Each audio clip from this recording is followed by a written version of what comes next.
Hello बच्चों, कैसे हो? आपका स्वागत है कृपाण स्टडी सेंटर में। आज जो आपके समक्ष टॉपिक प्रस्तुत हुआ है कई मानने में काफ़ी महत्वपूर्ण है हर एक एग्जाम व्यू से।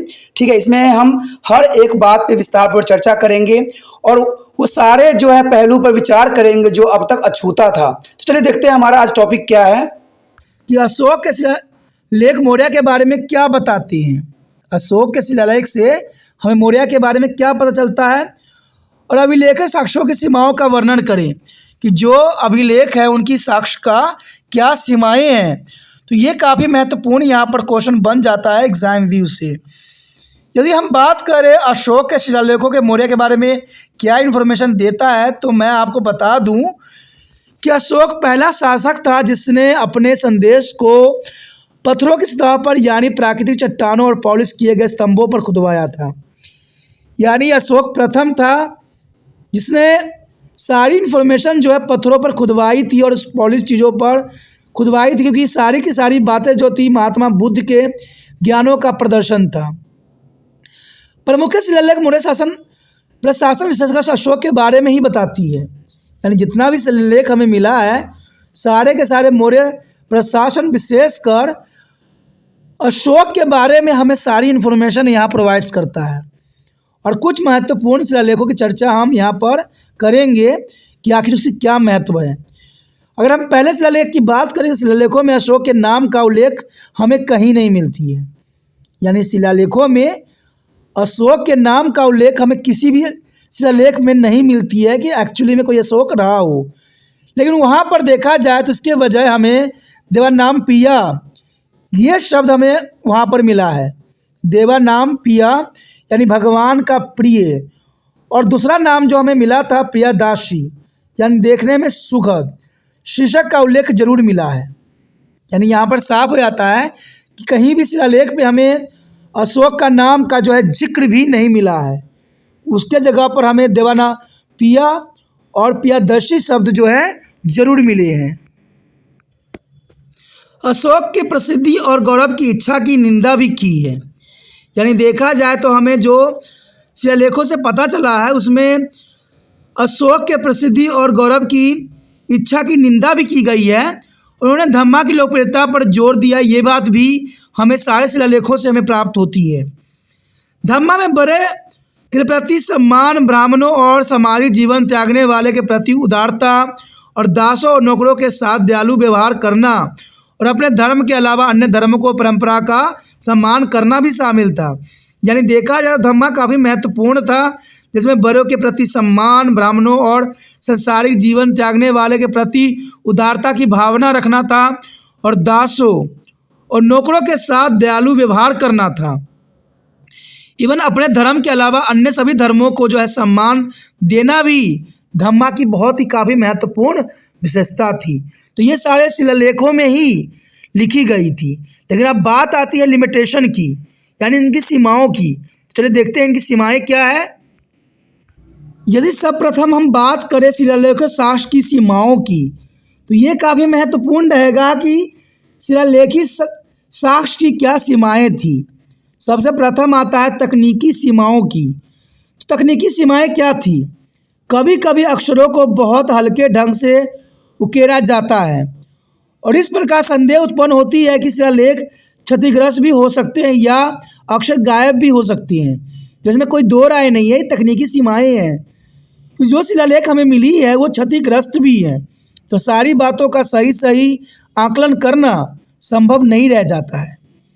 इवन देखा जाए तो क्षतिग्रस्त या गुम पत्र कहते हैं कभी कभी शिलालेखों में महत्वपूर्ण अक्षर क्षतिग्रस्त या गायब भी हो जाते हैं और यह अभी शास्त्रों के लिए कार्य और अधिक कठिन बना देता है, क्योंकि जो बातें हमें चाहिए वो शिलालेखों से उड़ जाती है तो अधूरी बातें रहती है और अधूरी बातों से हम सारी बातों का पता नहीं लगा सकते, क्योंकि कृपाण सर खुद ही ये बात बोलता है कि अधूरी जानकारी खतरनाक होती है। वहाँ पर बहुत शिलालेख हैं जिसमें से आधे से अधिक शब्द जो हैं उड़ गए हैं, टूट गए हैं, ख़त्म हो गए हैं, जिसे सारे शब्दों को मिलाना बहुत ही दुष्कर्म कार्य है और ये अभी शास्त्रियों के लिए बहुत बड़ा कठिन का कार्य है और ये बहुत ही असंभव कार्य भी नज़र यहाँ पर आता है। उसके बाद देखा जाए तो स्पष्टता की कमी। ये काफ़ी महत्वपूर्ण है। स्पष्टता की कमी। कहते हैं शिलालेखों में प्रयुक्त शब्दों के सटीक अर्थ के बारे में निश्चित होना हमेशा आसान नहीं होता है। तो ये काफ़ी महत्वपूर्ण है कि शिलालेखों में प्रयुक्त शब्दों को सटीक अर्थ के बारे में निश्चित होना हमेशा ही आसान नहीं रहता है, जिनमें से कुछ किसी विशेष स्थान या समय के लिए विशिष्ट हो सकते हैं। इसलिए विद्वान शिलालेखों को पढ़ने के वैकल्पिक तरीकों पर लगातार बहस चलती रहती है। जैसे कि शिलालेखों में अशोक का नाम का जिक्र कहीं नहीं है, और बहुत से ऐसे शिलालेखों में शब्द हैं जो टूट गए हैं, ख़त्म हो गए हैं। तो इसीलिए जो है देखा जाए तो शिलालेखों को पढ़ने वालों के बीच हमेशा ही डिबेटिंग होती रहती है, और बहस का कारण भी यही बनता है। देखा जाए तो अस्पष्ट शिलालेख, हजारों शिलालेख खोजे गए हैं, लेकिन सभी को पढ़ा या प्रकाशित और या अनुवादित नहीं किया जा सकता है। कई शिलालेख तो नष्ट भी कर दिए गए हैं, और आज हमारे पास जो कुछ है वो शायद इसका एक अंश ही है। तो ये भी काफ़ी महत्वपूर्ण बात आता है कि हजारों शिलालेख खोजे गए हैं, लेकिन अभी सभी को पढ़ा या प्रकाशित या अनुवादित नहीं किया जा सका है।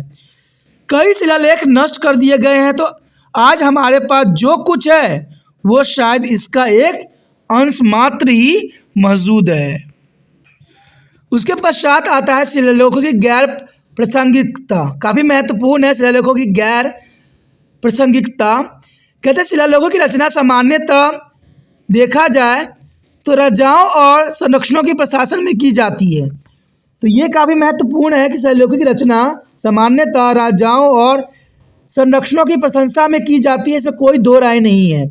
जितने भी इतिहास लिखी गई है, चाहे राजा अच्छा हो या बुरा, उसके विषय में हमेशा अच्छी ही बातें लिखी जाती है। तो इसमें कोई दो राय नहीं है कि राजाओं और संरक्षणों की प्रशंसा में की जाती है, और वह सब कुछ जो आर्थिक और राजनीतिक रूप से महत्वपूर्ण है शिलालेखों में दर्ज नहीं किए जाते हैं। ये बात भी सत्य है कि जो सच्चाई होती है, जो ज़रूरी बातें होती हैं, उन सभी बातों को शिलालेख में दर्ज नहीं किया जाता है। उदाहरण के लिए नियमित कृषि अभ्यास, आम आदमियों के सुख और दुख का शिलालेखों में उल्लेख नहीं किया जाता है। ये काफ़ी महत्वपूर्ण है कि सारे कृषि अभ्यास हो, आम आदमियों के सुख दुख हो, शिलालेखों में उल्लेख नहीं किया जाता है। और इस प्रकार अभी शिलाशास्त्रियों के लिए केवल शिलालेखों पर निर्भर रहकर किसी समाज को पूरी तरह से तस्वीर देना कठिन हो जाता है। तो ये काफ़ी महत्वपूर्ण बात है कि अभी शिलाशास्त्रियों के लिए केवल शिलालेखों पर निर्भर रहकर किसी भी समाज की पूरी तरह से तस्वीर देना एक बहुत ही दुष्कर्म कार्य यहाँ पर नज़र आता है। तो ये काफ़ी महत्वपूर्ण क्वेश्चन था एग्ज़ाम व्यू से 12वीं कक्षा के बच्चों के लिए जिन्होंने इतिहास ले रखा है। अगर आपको ये क्वेश्चन समझ में आया, अच्छा लगा, और आप दिल से तिरपान सेंटर की मदद करने की विश्वास रखते हो, तो जितना हो सके इस वीडियो को शेयर भी करने की इच्छा रखिए। जितना शेयर कीजिएगा उतना दूसरे बच्चों का केयर होगा, क्योंकि शेयर ही केयर है। और ये वीडियो कई बच्चों के लिए महत्वपूर्ण बन सकता है जब आप एक प्रयत्न करोगे, यानी इसको शेयर करोगे। और शेयर करने के लिए कुछ नहीं करना है, यूट्यूब से लिंक को कॉपी करना है और व्हाट्सएप स्टेटस पर लगा देना है। लगाने के बाद ये आपका जो है व्हाट्सएप स्टेटस बन जाएगा। जो भी आपके कॉन्टैक्ट में होंगे वो ज़रूर देखेंगे। जिनको समझ में आएगा वो तिरपान सेंटर के साथ आगे बढ़ेंगे, नहीं समझ में आएगा लीव कर जाएंगे। लेकिन यहाँ बात आती है कि आपने अपना कार्य किया, तिरपान सेंटर ने अपना कार्य किया, हम दोनों अग्रसर हैं, इससे बड़ा बात कुछ भी नहीं है। ठीक है, पहली बार मेरे चैनल पे आए हो, पहली बार वीडियो देख रहे हो, समझ में आ रहा है, अच्छा लग रहा है और चाहते हो कि और वीडियो प्राप्त होगा, तो जनरल सी बात है दोस्तों, चलो सब्सक्राइब कर लीजिए, क्योंकि यहाँ पर 8 से लेकर MA तक के बच्चों के लिए महत्वपूर्ण चैनल है। यहाँ पर सारे वीडियो आपको उपलब्ध रहते हैं। तो सोचिए नहीं, विचार ना कीजिए, अभी तिरपान सेंटर को सब्सक्राइब करके मोबाइल में सेव कीजिए।